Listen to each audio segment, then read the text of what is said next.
ನಮಸ್ಕಾರ ಎಲ್ರಿಗೂ. ಅಮ್ಮಿಸ್ life YouTube ಚಾನಲ್ಗೆ ನಿಮಗೆ ಸ್ವಾಗತ.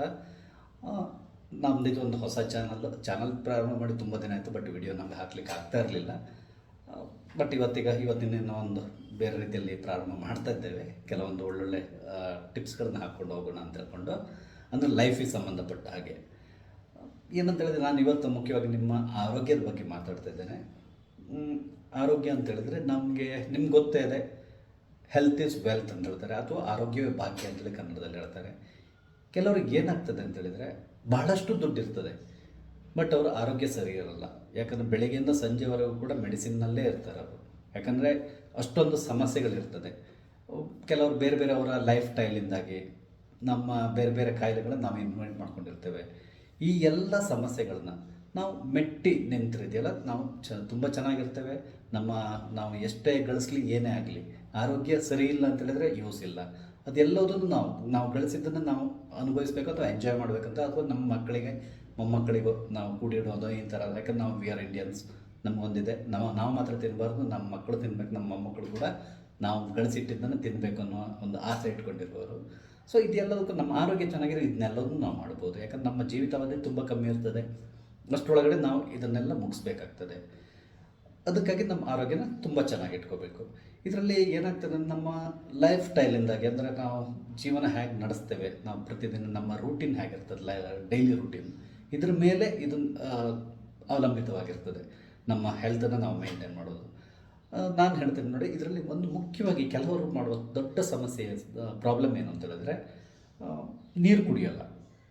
ಯಾಕಂದ್ರೆ ನೀರನ್ನ ನೀವು ಎಷ್ಟು ಕುಡಿತೀರೋ ಅಷ್ಟು ಒಳ್ಳೆಯದು. ಬಟ್ ಕೆಲವರಿಗೆ ಅದು ಏನೋ ಒಂದು ರೀತಿ ಅಲರ್ಜಿ. ನೀರು ಕುಡಿಯೋದು ಎಲ್ಲೋ ಒಂದು ಸ್ವಲ್ಪ ಕುಡಿತಾರೆ ಅಷ್ಟೇ. ಅಂದರೆ ಈ ಜೀವಿಸ್ಲಿಕ್ಕೆ ಎಷ್ಟು ಬೇಕೋ ಅಷ್ಟು ಮಾತ್ರ ನೀರು ಕುಡಿಯೋದು. ಅಂದರೆ ಹಾಗೆ ನೀರನ್ನ ನೀವು ಯಥೇಚ್ಛವಾಗಿ ಕುಡಿದ್ರಿದ್ದೆಲ್ಲ ನಿಮಗೆ ಬಹಳಷ್ಟು ಈ ಹೆಲ್ತ್ ರಿಲೇಟೆಡ್ ಪ್ರಾಬ್ಲಮ್ಸ್ನ ನೀವು ಕಂಟ್ರೋಲ್ ಮಾಡ್ಕೊಂಡಿರ್ಬೋದು. ಅಂದರೆ ನಿಮ್ಗೆ ನೋಡಿರ್ಬೋದು, ನೀವು ಡಾಕ್ಟರ್ ಹತ್ರ ಹೋದಾಗ ಡಾಕ್ಟರ್ ನಿಮ್ಗೆ ಹುಷಾರಿಲ್ಲ ಅಂತ ಹೇಳಿದ್ರೆ, ಇವನ್ ಜ್ವರ ಇರಲಿ ಏನೇ ಇರಲಿ, ಚೆನ್ನಾಗಿ ನೀರು ಕುಡೀರಿ ಅಂತೇಳಿ ಹೇಳ್ತಾರೆ. ದಿನಕ್ಕೆ ಎಷ್ಟು ಒಂದು 2 ಲೀಟ್ರ್ ಕುಡೀರಿ, 3 ಲೀಟ್ರ್ ನೀರು ಕುಡೀರಿ ಅಂತೇಳಿ ಹೇಳ್ತಾರೆ. ಯಾಕಂತೇಳಿದ್ರೆ ನಾವು ನೀರು ಕುಡಿಯೋದ್ರಿಂದ ಅಷ್ಟೊಂದು ಉಪಯೋಗ ನಮಗಿದೆ. ಅದರಲ್ಲೂ ಮುಖ್ಯವಾಗಿ ಏನಾಗ್ತದೆ ಅಂತ ಹೇಳಿದ್ರೆ, ಈ ನೀರು ಕುಡಿದೇ ಇದ್ದರೆ ಏನೆಲ್ಲ ಸಮಸ್ಯೆ ಬರ್ತದೆ ಅಂತ ನಾನು ನಿಮ್ಗೆ ಹೇಳ್ತೇನೆ. ಫಸ್ಟ್ ಬರೋ ಪ್ರಾಬ್ಲಮ್, ನೀವು ನೀರನ್ನ ಕುಡಿದೇ ಇದ್ದರೆ ಸರಿಯಾಗಿ ಗ್ಯಾಸ್ಟ್ರಿಕ್ ಪ್ರಾಬ್ಲಮ್ ಬರ್ತದೆ, ನಂತರ BP ಬರ್ತದೆ, ಇವನ್ ಡಯಾಬಿಟಿಸ್ ಬರ್ತದೆ, ಮತ್ತು ಬೊಜ್ಜು ಬೆಳೆಯಲಿಕ್ಕೆ ಪ್ರಾರಂಭ ಆಗ್ತದೆ. ಇದೆಲ್ಲ ನೀರು ರಾಮಬಾಣ ಅಂತ ಹೇಳ್ಬೋದು. ಇದೆಲ್ಲ ಸಮಸ್ಯೆಗಳನ್ನು ನೀವು ಮೆಟ್ಟಿ ನಿಲ್ಲಬೇಕು ಅಂತ ಹೇಳಿದ್ರೆ ನೀರನ್ನ ಚೆನ್ನಾಗಿ ಕುಡೀರಿ. ನೀರನ್ನ ನಾವು ಯಾವ ರೀತಿ ಕುಡಿಬೇಕು ಹೇಳಿ? ಅಟ್ಲೀಸ್ಟ್ ಒಬ್ಬ ವ್ಯಕ್ತಿ ಪ್ರತಿದಿನ ಬೆಳಿಗ್ಗೆಯಿಂದ ಸಂಜೆ ನೈಟ್ ಮಲ್ಕೊಳ್ಳೋದ್ರೆ ಅಟ್ಲೀಸ್ಟ್ 2 ಲೀಟ್ರ್ ನೀರು ಕುಡಿಬೇಕು ಅಂತೇಳಿ ಹೇಳ್ತಾರೆ. ಅಂದರೆ ಮಿನಿಮಮ್ 2 ಲೀಟ್ರ್. ನೀವು ಒಂದು ಮಕ್ಕಳಿಗಾದರೂ ಅಷ್ಟೇ, ಯಾರಿಗಾದರೂ ಅಷ್ಟೇ. ಈ ನೀರು ಜಾಸ್ತಿ ಕುಡಿಯೋದ್ರಿಂದ ನಮಗೆ ಬಹಳಷ್ಟು ಹೆಲ್ಪ್ ಆಗ್ತದೆ. ಅದರಲ್ಲಿ ಮುಖ್ಯವಾಗಿದೆಯಲ್ಲ, ನೀವು ಇನ್ನೂ ಒಂದು ಹೇಳ್ತೀನಿ ನೋಡಿ ನಾನು ನಿಮಗೆ. ಏನಂತ ಹೇಳಿದ್ರೆ, ನೀರನ್ನ ನಾವು ಬೆಳಗ್ಗೆಯಿಂದ ಯಾವ ರೀತಿ ಕುಡಿಬೇಕು ಅಂತ. ಫಾರ್ ಎಕ್ಸಾಂಪಲ್ ನಾನು ಎಕ್ಸಾಂಪಲ್ ತೊಗೊಳ್ತೇನೆ. ನಾನು ಬೆಳಿಗ್ಗೆ ಎದ್ದ ತಕ್ಷಣ ಫಸ್ಟ್ ಮಾಡೋ ಕೆಲಸ, ಓಕೆ, ಬ್ರಷ್ ಮಾಡ್ತೇವೆ, ದೇವರಿಗೆ ಒಂದು ದೀಪ ಇಡ್ತೇವೆ, 5:30-6 ಗಂಟೆ ನಾನು ಹೇಳ್ತೇನೆ. 5:30ರಿಂದ 6 ಗಂಟೆ ಒಳಗಡೆ ಹೇಳ್ತೇನೆ. ಎದ್ದವನು ಫಸ್ಟ್ ಮಾಡೋ ಕೆಲಸ ಏನಂತ ಹೇಳಿದ್ರೆ, ಸೀದಾ ಹೋಗಿ ಒಂದಷ್ಟು ನೀರನ್ನ, ಅಟ್ಲೀಸ್ಟ್ ಅರ್ಧದಿಂದ 3/4 ಲೀಟ್ರ್ ನೀರನ್ನ ಸ್ವಲ್ಪ ಬಿಸಿ ಮಾಡ್ಕೋತೇನೆ ನಾನು. ಅಂದರೆ ತಣ್ಣೀರು ಕುಡಿಬಾರ್ದು ಬೆಳಿಗ್ಗೆ ಎದ್ದ ತಕ್ಷಣ. ಅದಕ್ಕೆ ಸ್ವಲ್ಪ ಬಿಸಿ ಮಾಡ್ಕೊಂಡು, ನಾನು ಬಿಸಿನೀರು ಕುಡಿಯೋ ಅಭ್ಯಾಸ ಇಲ್ಲ, ನಾನು ಕುಡಿಯೋದಿಲ್ಲ. ಬೆಳಿ ದಿನ ನಾನು ಕುಡಿಯೋ ತಣ್ಣೀರೇ, ಎಲ್ಲೋ ಕುಡಿಯೋದು ತಣ್ಣೀರೇ. ಅಂದರೆ ತಣ್ಣೀರು ಅಂತ ಹೇಳಿದ್ರೆ ಕೋಲ್ಡ್ ವಾಟರ್ ಕುಡಿಬಾರ್ದು. ಕೆಲವರಿಗೆ ಅಭ್ಯಾಸ ಇರ್ತದೆ, ಈ ಫ್ರಿಜ್ಜಲ್ಲಿ ನೀರನ್ನ ಇಟ್ಕೊಂಡು ಆ ನೀರನ್ನ ಕುಡಿತಾರೆ. ಅದು ತುಂಬ ತಪ್ಪು. ಆ್ಯಕ್ಚುಲಿ ನಾವು ಕುಡಿಬಾರ್ದು ಆ ರೀತಿ. ಇವನ್ ನೀವು ಕೂಲ್ ಡ್ರಿಂಕ್ಸ್ ಕುಡಿಯೋದಾದ್ರೂ ಕೂಡ ಆದಷ್ಟು ಹೊರಗಡೆ, ಫ್ರಿಜ್ಜಿಂದ ಹೊರಗಡೆ ಇರೋದನ್ನೇ ಕುಡಿದ್ರೆ ತುಂಬ ಒಳ್ಳೆಯದು. ಅಲ್ಲಿ ಬೇರೆ ಬೇರೆ ಸಮಸ್ಯೆಗಳು ಬರ್ತದೆ ಅದರಿಂದಾಗಿ. ನಾನೇನು ಮಾಡ್ತೇನೆ, ಸ್ವಲ್ಪ ಬಿಸಿ ಮಾಡಿಕೊಂಡು ಅದಕ್ಕೊಂದು ಅರ್ಧ ಲಿಂಬೆ ಹಿಂಡ್ಕೊಂಡು ಕುಡಿತೇನೆ. ಆ್ಯಕ್ಚುಲಿ ಲಿಂಬೆ ರಸ ನಾನು ಹಿಂಡ್ಕೊಳ್ಳೋದು ಯಾಕಂದರೆ 2 ಕಾರಣ ಇದೆ. ಒಂದು, ನೀರನ್ನ ಕುಡಿಲಿಕ್ಕೆ ಈಸಿ ಆಗುತ್ತೆ ನಿಮಗೆ. ಇಲ್ಲದಿದ್ದರೆ ಒಂದು ರೀತಿ ವಾಕರಿಕೆ ಬರ್ತದೆ. ಬೆಳಿಗ್ಗೆ ನಾವು ನೀರು ಕುಡಿಯೋದು ವಾಕರಿಕೆ ಬರ್ತದೆ. ಆ ವಾಕರಿಕೆ ಬರಲ್ಲ. ಇನ್ನೊಂದು ಏನಂತ ಹೇಳಿದ್ರೆ, ಈ ಲಿಂಬೆ ರಸ ಇದೆಯಲ್ಲ, ಲಿಂಬೆ ರಸಕ್ಕೆ ಒಂದು ಅದ್ಭುತವಾದ ಮೆಡಿಸಿನಲ್ ಪ್ರಾಪರ್ಟಿ ಇದೆ ಅದರಲ್ಲಿ. ಅದೇನಂತ ಹೇಳಿದ್ರೆ, ನಿಮ್ಮ ದೇಹದಲ್ಲಿ ಈ ಕ್ಯಾನ್ಸರ್ ಕಾರಕ ಸೆಲ್ಸ್ ಏನಾದರೂ ಇದ್ದರೆ ಅದನ್ನು ಕೊಲ್ತದೆ ಅದು. ಹಾಗಾಗಿ ನೀವು ಕಂಟಿನ್ಯೂಸ್ ಅಟ್ಲೀಸ್ಟ್ ಪ್ರತಿದಿನ ಒಂದು ಅರ್ಧ ಲಿಂಬೆ ರಸನಾದರೂ ನೀವು ತಗೊಳ್ಳೋ ಅಭ್ಯಾಸ ಮಾಡಿಕೊಂಡ್ರೆ ನಿಮ್ಗೆ ಲೈಫಲ್ಲಿ ಕ್ಯಾನ್ಸರ್ ಬರೋಲ್ಲ. ಬೇಕಾದ್ರೆ ನೀವು ನೋಡಿ, ಚೆಕ್ ಮಾಡಿ ನೋಡಿ. ನೀವು ಇದು ಇವತ್ತಿಂದಾನೆ ದಯವಿಟ್ಟು ಲಿಂಬೆ ರಸನ ಸ್ವಲ್ಪ ಕುಡಿಲಿಕ್ಕೆ, ಅಂದರೆ ಹಾಗೆ ನಮ್ಮ ಕುಡಿಲಿಕ್ಕೆ ನೀರಿನಲ್ಲಿ ಶರ್ಬತ್ತಾದ್ರೂ ಮಾಡ್ಕೊಂಡು ಕುಡೀರಿ, ಏನಾದರೂ ಅಡ್ಡಿಲ್ಲ. ನೀವು ಅದನ್ನು ನೀರಿನಲ್ಲಿ ಮಿಕ್ಸ್ ಮಾಡ್ಕೊಂಡು ಕುಡಿಯೋ ಅಭ್ಯಾಸ ಮಾಡ್ಕೊಂಡು ತುಂಬ ಒಳ್ಳೆಯದಾಗ್ತದೆ. ನಾವು ಈ ನೀರು ಬೆಳಿಗ್ಗೆ ನಾವು ನೀರು ಯಾಕೆ ಕುಡಿಬೇಕು ಅಂತ ಹೇಳಿದರೆ, ನಮಗೆ ಈ ಬೆಳಿಗ್ಗೆ ಟೈಮ್ ಅಂದರೆ ಪ್ರಿವಿಯಸ್ ಡೇ ನೈಟ್ ನಾವು ಊಟ ಮಾಡಿರ್ತೇವೆ. ಸೊ ಬೆಳಿಗ್ಗೆವರೆಗೂ ನಾವು ಖಾಲಿ ಹೊಟ್ಟೆಯಲ್ಲಿರ್ತೇವೆ, ಅಂದರೆ ಉಪವಾಸದಲ್ಲಿರ್ತೇವೆ. ನಿಮ್ಗೆ ಇಂಗ್ಲೀಷ್ನಲ್ಲಿ ಹೇಳ್ತಾರೆ ಬೆಳಗಿನ ಉಪಹಾರಕ್ಕೆ ಬ್ರೇಕ್ಫಾಸ್ಟ್ ಅಂತ ಹೇಳ್ತಾರೆ. ಬ್ರೇಕ್ಫಾಸ್ಟ್ ಅಂದರೆ ನಮ್ಮ ಫಾಸ್ಟಿಂಗನ್ನು ಬ್ರೇಕ್ ಮಾಡೋದು, ಅಂದರೆ ಉಪವಾಸವನ್ನು ಕಡಿಯೋದು ಅಂತ ಹೇಳ್ಕೊಂಡು. ಇದರಲ್ಲಿ ಏನಾಗ್ತದೆ, ನೀವು ಬೆಳಿಗ್ಗೆ ನಾವು ಹೇಳುವಾಗ ಹೊಟ್ಟೆ ಖಾಲಿ ಇರ್ತದೆ. ನಮ್ಮ ಜೀರ್ಣಕ್ರಿಯೆ ಯಾವ ರೀತಿ ನಡೀತದೆ ನಮ್ಮ ದೇಹದೊಳಗಡೆ, ನಮ್ಮ ಬಾಡಿ ಅಂದರೆ ಒಂದು ಇಟ್ಸ್ ಲೈಕ್ ಎ ಫ್ಯಾಕ್ಟ್ರಿ. ನಾವು ತಿಂತೇವೆ, ತಿಂದಿದ್ದನ್ನು ಜೀರ್ಣ ಆಗ್ತದೆ, ಉಪಯುಕ್ತವಾದದ್ದನ್ನು ನಮ್ಮ ದೇಹಕ್ಕೆ ಪ್ರೋಟೀನು, ವಿಟಮಿನು ಈ ರೀತಿಯಲ್ಲಿ ಪ್ರೊವೈಡ್ ಮಾಡ್ತದೆ. ಉಳಿದಿದ್ದನ್ನು ವೇಸ್ಟ್ ಥರ ಹೊರಗಡೆ ಹೋಗ್ತದೆ, ಮೋಷನಲ್ಲಿ ಹೋಗ್ತದೆ ಮತ್ತು ಯೂರಿನ್ನಲ್ಲಿ ಹೋಗ್ತದೆ. ಈ ಈ ಪ್ರಕ್ರಿಯೆಯಲ್ಲಿ ನಡುವೆ ನಮ್ಮ ದೇಹದೊಳಗೆ ನಡೀತಾ ಇರ್ತದೆ. ಅದಕ್ಕೆ ನೀರು ಮುಖ್ಯವಾಗಿ ಬೇಕಾಗಿರ್ತದೆ. ಇನ್ನೊಂದು ಏನಾಗ್ತದೆ ಅಂತ ಹೇಳಿದರೆ, ನಾವು ಬೆಳಿಗ್ಗೆ ಏಳುವಾಗ ನಮ್ಮ ಹೊಟ್ಟೆ ಖಾಲಿ ಇರ್ತದಲ್ಲ, ಕೆಲವೊಂದು ಕೆಮಿಕಲ್ಸ್ ರಿಲೀಸ್ ಆಗಿರ್ತದೆ. ಈಗ ನಾವು ತಿನ್ನೋದಿದ್ದಲ್ಲಿ ತಿಂದಿರೋದು ಜೀರ್ಣ ಹೇಗಾಗುತ್ತೆ ಅಂದರೆ, ಒಳಗಡೆ ಗ್ರೈಂಡರ್ ಏನಿಲ್ಲ, ಅದೇನಾಗ್ತದೆ ಬೇರೆ ಕೆಲವು ಕೆಮಿಕಲ್ ಪ್ರಕ್ರಿಯೆಯಿಂದಾಗಿಯೇ ಜೀರ್ಣ ಆಗೋದು. ಅದ್ರಲ್ಲಿ ಮುಖ್ಯವಾಗಿ ಎನ್ಸೈಮ್ಸ್ ಅಂತೇಳಿ ಹೇಳ್ತಾರೆ, ಅಂದರೆ ಕಿಣ್ಣು ಅಂತ ಹೇಳ್ಕೊಂಡು ಕನ್ನಡದಲ್ಲಿ ಹೇಳ್ತಾರೆ. ಇದು ಏನಾಗುತ್ತೆ, ನಮ್ಮ ಕರುಳಿನಲ್ಲಿ ರಿಲೀಸ್ ಆಗಿರ್ತದೆ. ಇದು ನಮ್ಮ ಫುಡ್ ಏನು ಬಂದರೂ ಕೂಡ ಇದರಲ್ಲಿ ಕರಳು ಮುಖಾಂತರನೇ ಹೋಗ್ತದೆ, ಆವಾಗಲೇ ಜೀರ್ಣ ಆಗ್ತಾ ಹೋಗ್ತದೆ. ಇದು ಜೀರ್ಣ ಆಗ್ತಾ ಹೋಗುವಾಗ ಇದೆಯಲ್ಲಿ ಈ ಎನ್ಸೈಮ್ಸ್ ರಿಲೀಸ್ ಆಗಿರ್ತದಲ್ಲ, ರಿಲೀಸ್ ಆಗಿರೋ ಎನ್ಸೈಮ್ಸ್ ಕಾಯ್ತಾ ಇರ್ತದೆ ನನಗೆ ಎಷ್ಟೊತ್ತಿಗೆ ಈ ಜೀರ್ಣ ಮಾಡಲಿಕ್ಕೆ ಸಿಗ್ತದೆ ಅಂತ ಹೇಳ್ಕೊಂಡು, ಫುಡ್ ಸಿಗ್ತದೆ ಅಂತ ಹೇಳ್ಕೊಂಡು. ಸಪೋಸ್ ನೀವು ಏನನ್ನು ತಿನ್ನದೇ ಕೂತ್ಕೊಂಡ್ರೆ, ಕೆಲವ್ರ ಥರ ತುಂಬ ಲೇಟಾಗಿ ಬ್ರೇಕ್ಫಾಸ್ಟ್ ಮಾಡ್ತಾರೆ, ಅಂದರೆ ಬೆಳಗಿನ ತಿಂಡಿ ತಿಂತಾರೆ ಅಥವಾ ಊಟ ಮಾಡ್ತಾರೆ. ಆವಾಗ ಏನಾಗ್ತದೆ ಅಂದರೆ, ಈ ಎನ್ಸೈಮ್ಸ್ ಇದೆಯಲ್ಲ, ಅದು ಅಲ್ಲೇ ನಮ್ಮ ಕರಳಿನಲ್ಲೇ ಅಲ್ಲೇ ಹೀರ್ಕೊಂಡು ಬಿಡ್ತದೆ ಕರಳು. ಆವಾಗ ಏನಾಗ್ತದೆ, ಅದರಲ್ಲಿರುವಂಥ ಕೆಮಿಕಲ್ಸ್ ಇದೆಯಲ್ಲ ಕರಳನ್ನು ಡ್ಯಾಮೇಜ್ ಮಾಡ್ತದೆ. ಕರಳು ಡ್ಯಾಮೇಜ್ ಅಂದರೆ ಹುಣ್ಣಾಗ್ತದೆ, ಅಲ್ಸರ್ ಅಂತ ಹೇಳ್ತಾರಲ್ಲ ಆ ರೀತಿ ಆಗ್ತದೆ. ಮತ್ತು ಅದರಿಂದಾಗಿ ಇನ್ನೊಂದೇನಂದರೆ, ನಿಮಗೆ ಒಂದು ರೀತಿ ಹುಳಿ ತೆಗೆ ಬರೋದು ಅಥವಾ ಒಂದು ರೀತಿ ಎದೆ ಉರಿ ಸ್ಟಾರ್ಟ್ ಆಗೋದು, ಇದೆಲ್ಲ ಅಂದರೆ ಗ್ಯಾಸ್ಟ್ರಿಕ್ ಅಂತ ಹೇಳ್ತಾರೆ. ನನಗೆ ಗೊತ್ತಿಲ್ಲ ಹೇಳೋದಕ್ಕೆ, ಯಾಕಂದ್ರೆ ನನ್ನ ಗ್ಯಾಸ್ಟ್ರಿಕ್ ಪ್ರಾಬ್ಲಮ್ ಇಲ್ಲ, ಬೇರೆಯವ್ರು ಹೇಳಿದ್ದು ಕೇಳ್ತಾ ಇರ್ತೇನೆ ನಾನು. ಗ್ಯಾಸ್ಟ್ರಿಕ್ ಪ್ರಾಬ್ಲಮ್ ಅಂತ ಹೇಳ್ತಾನೆ ಇರ್ತಾರೆ. ಆವಾಗ ಏನಾಗ್ತದೆ ಅಂತೇಳಿದ್ರೆ, ಈ ನೀರನ್ನ ನೀವು ಕುಡಿಯೋದ್ರಿಂದ ಏನಾಗ್ತದೆ, ಆ ಎನ್ಸೈಮ್ಸ್ ಏನು ರಿಲೀಸ್ ಆಗಿರುತ್ತೆ ಅದು ನೀರು ಜೊತೆ ಮಿಕ್ಸ್ ಆಗಿ ಹೋಗ್ತದೆ. ಆವಾಗ ನಿಮಗೆ ಈ ಸಮಸ್ಯೆ ಬರಲ್ಲ. ಹಾಗಾಗಿ ನೀವು ಎಷ್ಟು ಹೊತ್ತಿಗೆ ಆಗಲಿ ನಿಮಗೆ ಹಸಿವೆ ಆದಾಗ, ಇವನ್ ಕೆಲವ್ರದ್ದು ಏನಾಗ್ತದೆ, ಈ ಬೆಳಿಗ್ಗೆ ಆಯ್ತಲ್ಲ ನೀವು ನೀರಿಗೆ ಕುಡಿಯೋದಾಯಿತು, ಅದಾದಮೇಲೆ ನಿಮ್ಗೆ ಹಸಿವೆ ಆದಾಗ ನಮಗೆ ಕೆಲವು ಟೈಮ್ನಲ್ಲಿ ತಿನ್ನಲಿಕ್ಕಾಗಲ್ಲ. ಯಾಕಂದ್ರೆ ನಾವೆಲ್ಲ ಫೀಲ್ಡ್ ವರ್ಕಲ್ಲಿ ಇರ್ತೇವೆ, ಏನೋ ಒಂದು ಕೆಲಸ ಹಿಡ್ಕೊಂಡಿರ್ತೀವಿ, ಅದು ಮುಗಿಸ್ದೆ ನಮ್ಗೆ ಊಟ ಮಾಡಲಿಕ್ಕಾಗಲ್ಲ. ಇವನ್ ಆಫೀಸ್ನಲ್ಲಾದರೂ ಅಷ್ಟೇ 1:30 2 o'clock ನಮ್ದು ಲಂಚ್ ಬ್ರೇಕ್ ಅಂತೇಳಿ ಇರ್ತದೆ. ಬಟ್ ಆ ಟೈಮ್ನಲ್ಲಿ ನಮ್ಗೆ ಊಟ ಮಾಡಲಿಕ್ಕಲ್ಲ, ಏನೋ ಮೀಟಿಂಗ್ನಲ್ಲಿ ಕೂತ್ಕೊಂಡಿರ್ತೇವೆ ಅಥವಾ ಬೇರೆ ಏನೋ ಇರ್ತದೆ, ಯಾವುದೋ ಕ್ಲೈಂಟನ್ನು ಅಟೆಂಡ್ ಮಾಡ್ತಾ ಇರ್ತೇವೆ. ಆವಾಗ ನಮ್ಗೆ ಊಟಕ್ಕೆ ಹೋಗ್ಲಿಕ್ಕಾಗಲ್ಲ ಬೇರೆ ಬೇರೆ ಕಾರಣಗಳಿಂದಾಗಿ. ಬಟ್ ಊಟ ಮಾಡಲಿಕ್ಕೆ ಆಗಿಲ್ಲ ಅಂತ ಹೇಳಿದ್ರೆ ನಿಮಗೆ ನೀರು ಕುಡಿಲಿಕ್ಕೆ ಯಾವುದೇ ರೀತಿ ರೆಸ್ಟ್ರಿಕ್ಷನ್ಸ್ ಇರೋಲ್ಲ. ಯಾಕಂದ್ರೆ ನೀರು ನಿಮ್ಮ ಹೆಚ್ಚಾಗಿ ನೀರು ಎದುರುಗಡೆ ಇಟ್ಟಿರ್ತಾರೆ. ಏನು ಮಾಡಬೇಕು ಅಂತ ಹೇಳಿದರೆ, ಆವಾಗ ನಿಮಗೆ ಎಷ್ಟು ಹಸಿವೆ ಆಗ್ತಾರೋ, ಜಾಸ್ತಿ ಹಸಿವೆ ಆಗೋ ಟೈಮ್ ಅಂದರೆ ಊಟ ಮಾಡೋ ಟೈಮ್ನಲ್ಲಿ ನಿಮ್ಗೆ ಊಟ ಮಾಡಲಿಕ್ಕೆ ಆಗಿಲ್ಲ ಅಂತ ಹೇಳಿದ್ರೆ ಒಂದಷ್ಟು ನೀರು ಕುಡಿಬಿಡಿ. ಒಂದು ಅರ್ಧ ಲೀಟ್ರ್ ನೀರು, ಇಲ್ಲ ಒಂದು 2 ಲೋಟ ನೀರು, ಇಲ್ಲ ಜಾಸ್ತಿ ಎಷ್ಟಾಗ್ತೋ ಅಷ್ಟು ನೀರು ಕುಡಿದ್ಬಿಡಿ. ಆವಾಗ ಇದೆಯಲ್ಲ ನಿಮ್ಗೆ ಈ ಗ್ಯಾಸ್ಟ್ರಿಕ್ ಪ್ರಾಬ್ಲಮ್ ಬರಲ್ಲ.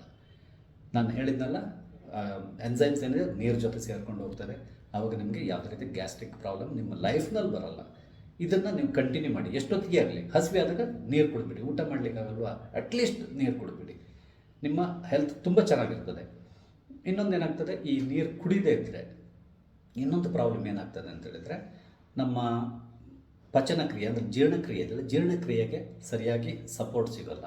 ಯಾಕಂದ್ರೆ ನೀವು ನೀರು ಜಾಸ್ತಿ ಕುಡಿದ ಹಾಗೆ ನಿಮ್ಮ ಜೀರ್ಣ ಚೆನ್ನಾಗಾಗ್ತದೆ. ಈ ಜೀರ್ಣ ಚೆನ್ನಾಗಾಗಿಲ್ಲ ಅಂತ ಹೇಳಿದ್ರೆ ಏನಾಗ್ತದೆ ಅಂದರೆ, ಈ ಮಲಬದ್ಧತೆ ಪ್ರಾಬ್ಲಮ್ ಸ್ಟಾರ್ಟ್ ಆಗ್ತದೆ.